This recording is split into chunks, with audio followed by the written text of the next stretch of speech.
जहरीले लहसुन, जहरीले आम के बाद अब मार्केट में जहरीला सेब भी आ गया है। मोटी कमाई के लिए चीन के प्रतिबंधित सेब की बाजारों में सप्लाई हो रही है। ऐसे सेब सेहत से खिलवाड़ के साथ ही गंभीर बीमारी का मरीज भी बना सकते हैं।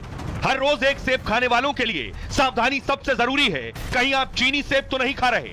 डॉक्टर को दूर रखने वाला सेब कैंसर जैसी बीमारी का भी शिकार बना सकता है अगर वो चीनी सेब है। आइए आपको बताऊं कि आखिर किस रास्ते से चीन से ये सेब आ रहे हैं, आम आ रहे हैं, कीवी आ रहे हैं। चीन से कैसे हिंदुस्तान में घुस जा रहा है ये सब कुछ, और धड़ल्ले से घुस रहा है। सबसे पहले देखिए, चीन से ये जो सेब है ये नेपाल आते हैं। चीन से नेपाल पहुंचे और नेपाल के रास्ते भारत में घुसते हैं। यानी भारत और नेपाल का जो बॉर्डर है वहां से आसानी से कोई भी चीज आ सकती है भारत में। और चीन से देखिए कैसे नेपाल पहुंचे, नेपाल से भारत। आगे आपको बताऊंगा नेपाल से भारत क्यों आ रहे हैं। लेकिन देखिए जरा इन सेब में क्या कुछ खतरनाक है जो आम आदमी के लिए भी बहुत घातक और खतरनाक है। नेपाल के रास्ते चोरी छिपे बॉर्डर इलाकों में तस्करी होती है और इसके बाद जहरीले सेब पूरे देश में सप्लाई किया जाता है। चीन के जहरीले सेब पर भारत में बाकायदा प्रतिबंध है। प्रतिबंधित इंजेक्शन लगाकर ये सेब तैयार होते हैं। इसमें एक ऐसे केमिकल होते हैं जो पूरे नर्वस सिस्टम के लिए बहुत खतरनाक माने जाते हैं। सेब में मौजूद केमिकल शरीर में जाते ही सक्रिय हो जाते हैं। इनका सेवन करने से कैंसर जैसी बीमारी भी हो सकती है। चीन के जहरीले सेब औसत आकार में बड़े और गोल होते हैं। इनमें सामान्य सेब से कम काफी ज्यादा चमक होती है। देखने में बहुत चमकीले लगेगा, बहुत अच्छे और बढ़िया सेब है, लेकिन ये खतरनाक भी है। जहरीले सेब का रंग गुलाबी और पीला होता है। कहते हैं इनका स्वाद जो है चीनी जैसा मीठा होता है। सेहत से जुड़ी गंभीर समस्याएं होने से भारत में इस पर बैन लगा। फिलहाल बैन के बाद भी ऐसे सेब सप्लाई के आरोप लग रहे हैं। हमारे साथ डॉक्टर जुड़ रहे हैं, डॉक्टर मनोज, जो आपको बताएंगे कि इन सेब से क्या कुछ खतरा हो सकता है। डॉक्टर, हमने पहले देखा चीनी लहसुन आ रहे हैं, लोग डरे हुए थे। चीनी आम आ गए, चीनी सेब आ गए। ये सेब कितने जानलेवा हो सकते हैं और क्या कुछ सावधानी बरतने की जरूरत है? चाइना से लहसुन के बाद अब सेब आने लगा है जो जहरीला है। जहरीला ऐसे है कि इसमें 14 पेस्टिसाइड्स और 3 मेटाबोलाइट्स डिटेक्ट हुए हैं। अगर आप चाइनीज एप्पल का सेवन करते हैं तो आपके स्किन पे रैशेस निकलने की संभावना बहुत होती है, या कहिए कि इसका एक साइड इफेक्ट है स्किन रैश भी। तो चाइनीज एप्पल जो है नेपाल बॉर्डर से जिस तरीके से आ रहा है, देखने में सुंदर लगता है, इस पे पैक्स किया रहता है, बट मुझे लगता है कि ये खतरनाक है और ये स्वास्थ्य के लिए बिल्कुल ही ठीक नहीं है।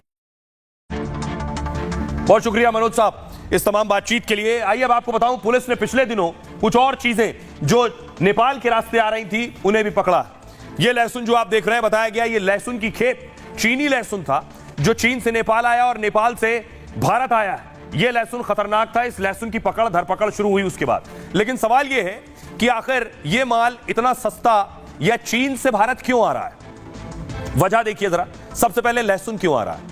नेपाल, चीन से जब ये नेपाल आता है तो इसकी कीमत होती है 40 से 50 रुपए किलो। वहां इस रेट में बिक रहा है। भारत में लहसुन महंगा बिकता है। भारत में इसकी कीमत हो जाती है 250 से 300 रुपए किलो, इसलिए नेपाल से भारत आ जाता है। इसके अलावा देखिए सेब क्यों आ रहा है? नेपाल में इसी सेब की कीमत कितनी है? 40 से 50 रुपए किलो। वहां सस्ता है, भारत में महंगा है, तो ये सेब भारत आ जाता है, यहां 100 से 120 रुपए किलो में बिक जाता है। यही हाल दूसरे आम का भी है। नेपाल में ये चीनी आम 50 रुपए किलो बिकता है, लेकिन भारत में इसके दाम ज्यादा होते हैं। अमूमन आम के दाम ज्यादा है, इसलिए भारत आकर ये 300 से 400 रुपए किलो बिक जाता है। इसके अलावा देखिए कीवी है। ये कीवी नेपाल में 10 से 12 रुपए पीस बिकता है और यही कीवी भारत आकर 30 से 40 रुपए पर पीस बिक रहा है। यह वजह है कि ये नेपाल के रास्ते भारत आता है और आपकी थाली तक आ जाता है। आइए खबरों में आगे बढ़ते हैं। आज की एक और बड़ी खबर है, जया किशोरी के बैग पर बवाल हो गया। कथावाचक जया किशोरी को आपने देखा होगा, सुना होगा। जया किशोरी को लोग सुनते हैं, उनकी भी खासी फैन फॉलोइंग है। जया किशोरी के पास दरअसल एक बैग था उनके हाथ में।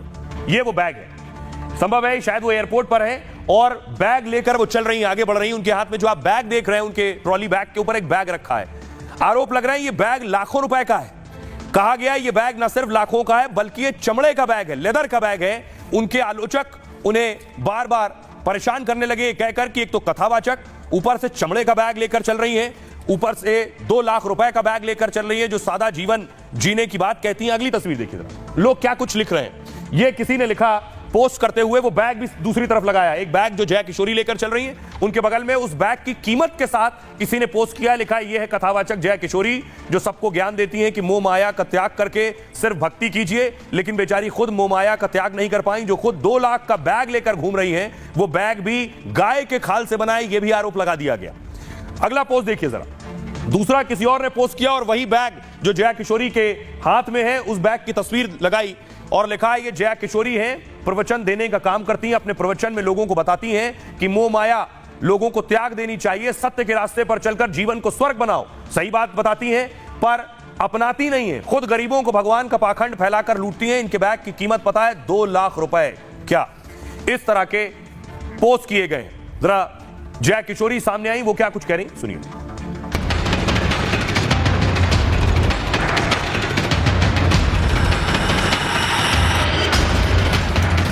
कथावाचक जया किशोरी के बैग पर मचा बवाल थमने का नाम नहीं ले रहा। कोई पाखंडी बता रहा है तो कोई भक्तों को गुमराह करने का आरोप लगा रहा है। ट्रोलर गैंग ने कथावाचक के खिलाफ सोशल मीडिया पर बड़ी जंग शुरू कर दी है।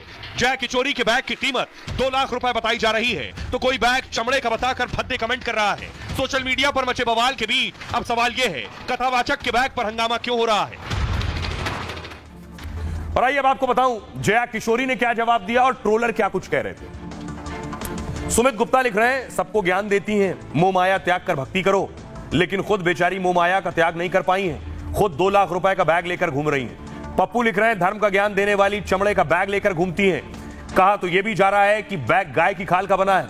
नलनी ने लिखा, सांसारिक मोह माया छोड़ प्रभु की भक्ति का रास्ता दिखाती हैं। खुद एयरपोर्ट पर चलते हुए 2 लाख का बैग दिखाती हैं। मनोज राजावत ने लिखा, पाखंड की पराकाष्ठा है, कथा में साधारण रहने का उपदेश देती हैं, खुद लग्जरी लाइफ जीना चाहती हैं। अब जया किशोरी की बारी थी, उन्होंने जवाब दिया।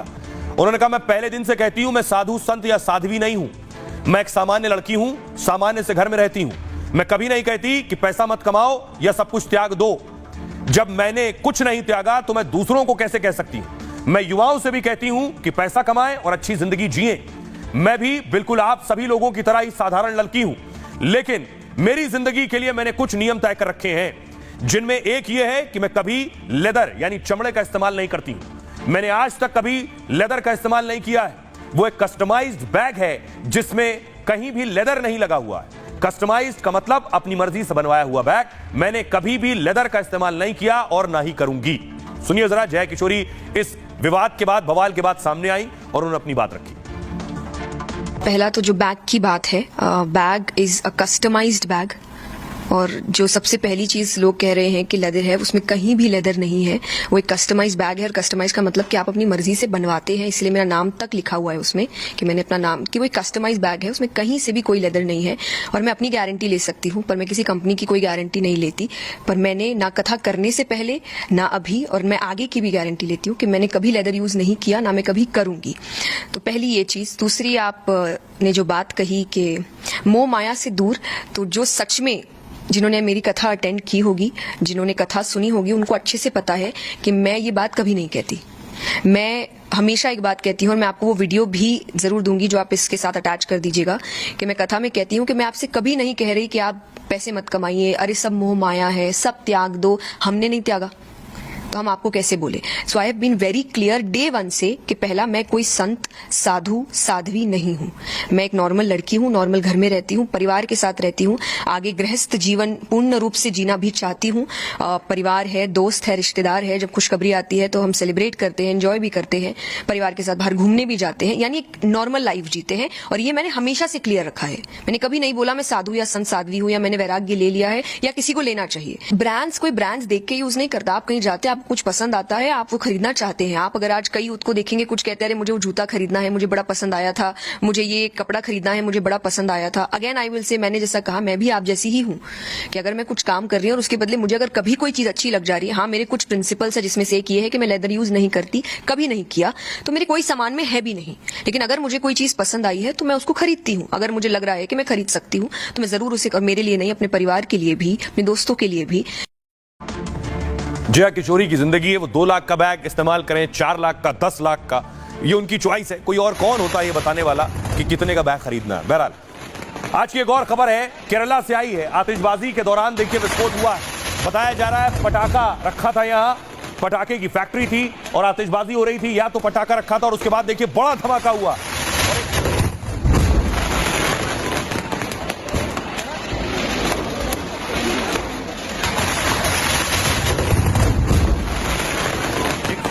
लोग घायल हो गए, 154 लोग घायल हो गए हैं, 8 इसमें बहुत गंभीर बताए जा रहे हैं।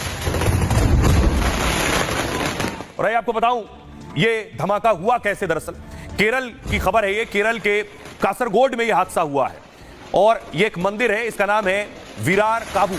सोमवार